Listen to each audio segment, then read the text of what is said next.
Alright, Shalom Akim. I like to say Kal Halayim, Wahawadla, Yahweh Hashem, Yahweh Shai, Hashem Rakakodash.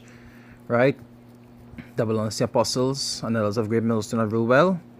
Peace and blessings to the Akim world that pushes through the sincerity. I want to entitle this video, Fear is what keeps you in check.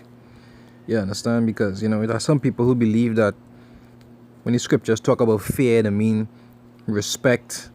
And in a sense, they are right, because there is a sense of respect that comes from fear. Like, for example, people fear Esau, they fear the government, they fear the justice system. And because of that, they have a certain level of respect towards it. You understand? People don't break red lights or disobey traffic offenses. Why? Because they are afraid of what could happen to them if they do. And that is exactly the type of fear that the scriptures talk about, or similar fear, when it comes to the Lord. Because you're supposed to be afraid of what the Lord will do to you if you actually offend him. You understand? In the same way, children supposed to be afraid of their parents in some way. Not just like you'll be walking around frightened of your mother and father all the time. But you'll be very mindful of the things you do to offend them, because you'll be afraid of what could happen if you do. You understand? There's a type of respect that comes from that. But the society just teaches that you're not supposed to fear the ones you love, and so forth and so forth, but you actually are in some way. You understand? Like people that say a husband and wife could be really good friends, but she's supposed to be afraid of what could happen if she play crazy and do something stupid in the sight of her husband. She's supposed to be afraid of what could happen. You understand? There's a type of respect that comes from fear. I'll go through some precepts, to further detail. Say, they Psalms 111 verse 10, it say the fear of the Lord is the beginning of wisdom. Because if a man fear the Lord, what he'll do, he will look towards learning about what is get the Lord upset and what is make the Lord happy. You understand? He'll be afraid of what could happen if he do things to transgress the Lord. And that is a good start towards actually being a servant to the Lord. You don't want to have a servant who's not afraid of you. He might talk to you how he wants, might do what you want when he feel like doing it. That is not what you're looking for. And that is not what the Lord looking for. The Lord not looking for men who do things to their own convenience. The Lord looking for men who are afraid and doing things when he say, how he say. You understand? And they're supposed to be afraid of what could happen to them if they don't do it. Okay, the scriptures tell you over and over to fear the Lord. And there are good reasons for these things. Right? And that fear does keep you in check. In Matthew 10 verse 28 it says, and fear not them which kill the body, but are not able to kill the soul. So you might walk down the road and a man might stab you in the chest, gunshot, you die. You understand? But they could only kill the flesh. It say, but rather fear him which is able to destroy both body and soul in hell. Salakia. Right? It say to fear him that can destroy both body and soul in hell. And who is that referring to? The Most High himself. That is something that the Most High actually demands from you. Fear. The scripture said that in Ecclesiastes.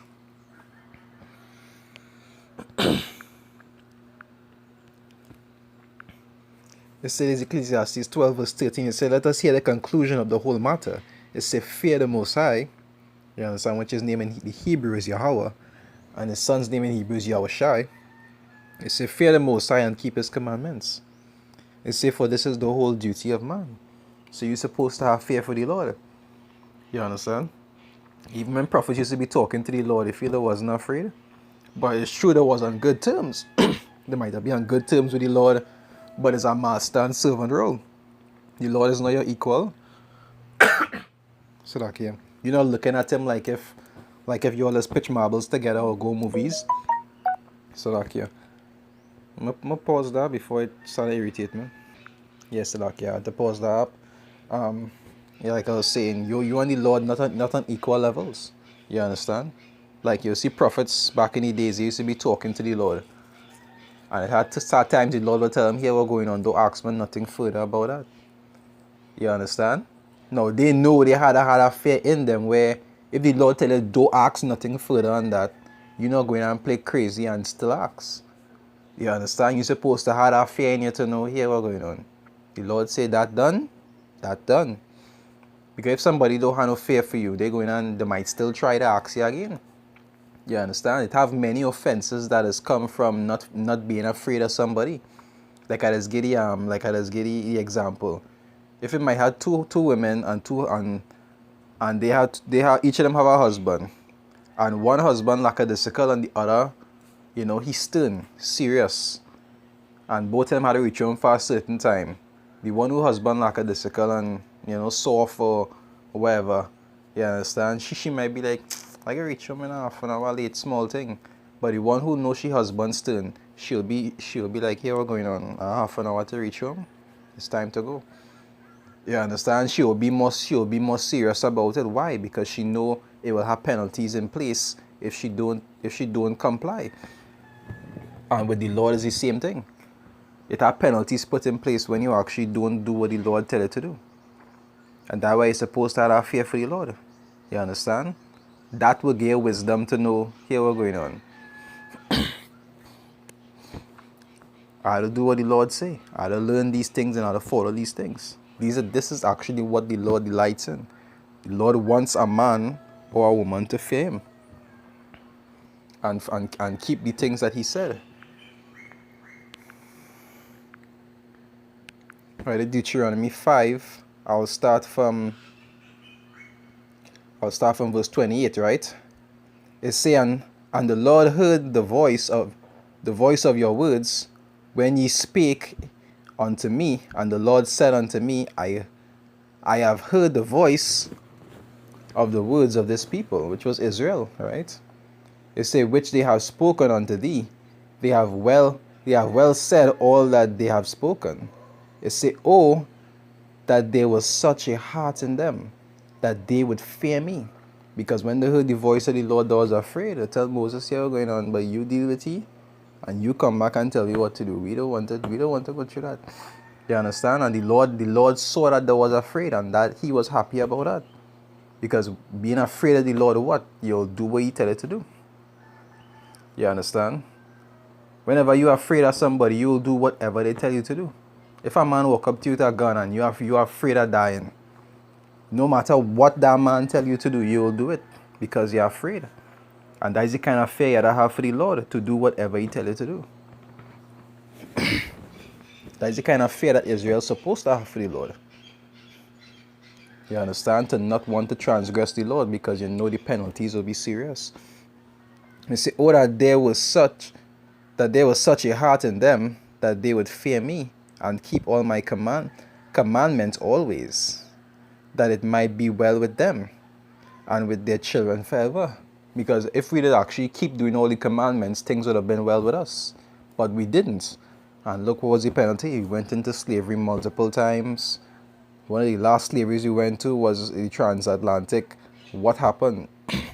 Our women were raped, our children were fed to alligators, the men were raped, we were tied to horses, split in pieces. You understand? That's the kind of things that the Lord does do to you when you're disobedient.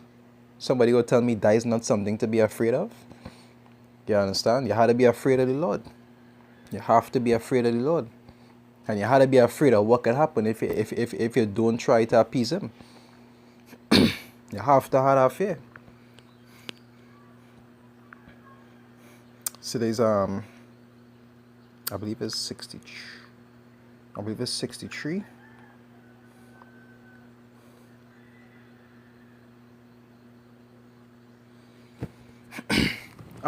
Isaiah 63, I'll start from 17. It say, O Lord, why hast thou made us to err from thy ways, and hardened our heart from thy fear? And there he was asking that. He said, why take away your fear,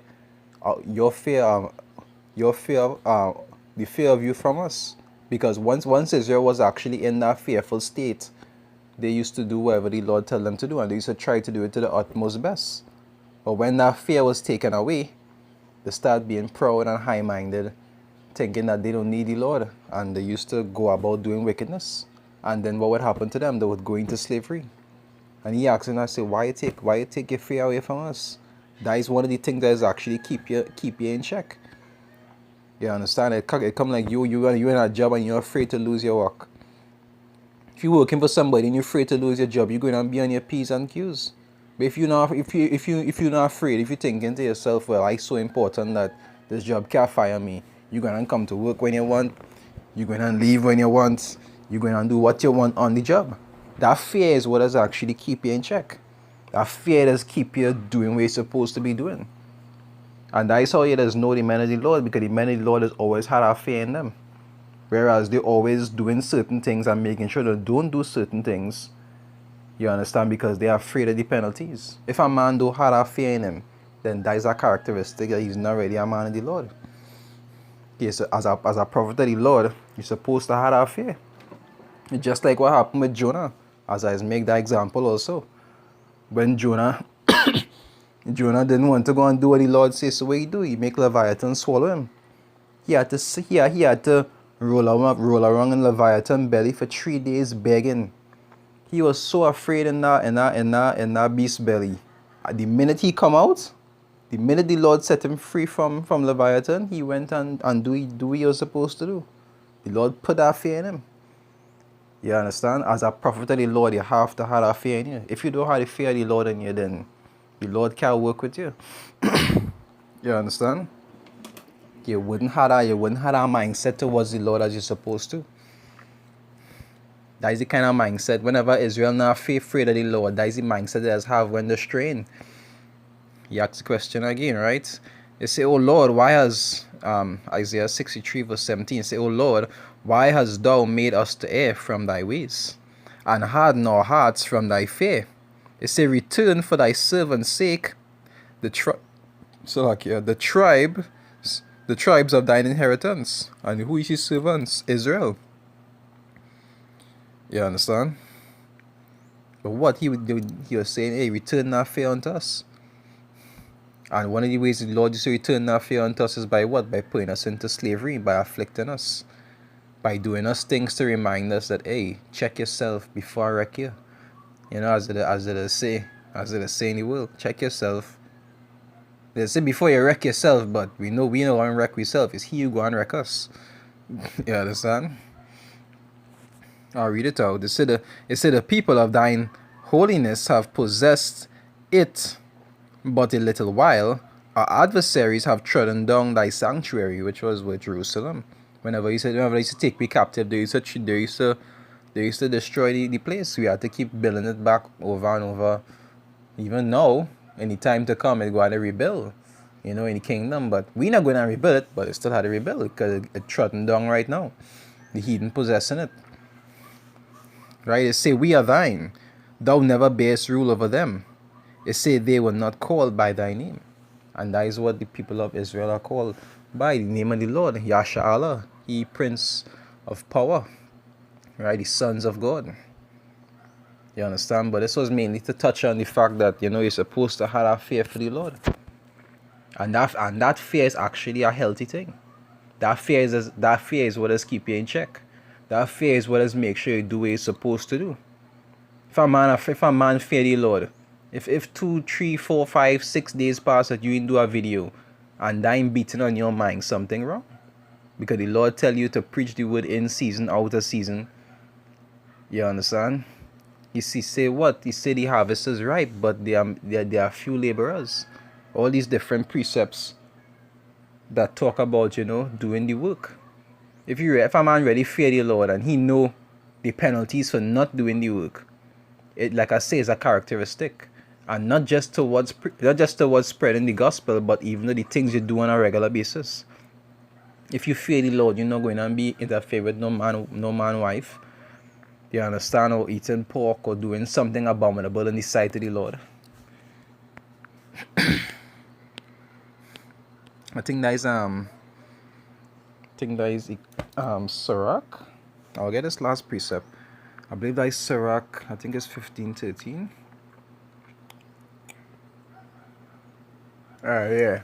Ecclesiasticus, right? The book of Sirach, that is in the Apocrypha, 15 verse 13. It said, the Lord hated all abomination, and they that fear the Most High love it not. Why? If the Lord don't like it and you doing it, then the Lord wouldn't like you. Simple. Scripture said the Lord hated sinners. I'll get that one last. That is my last one. I think that is like what 10:12 or 12:10. No, it's 12. I think it's 12:10 here. No.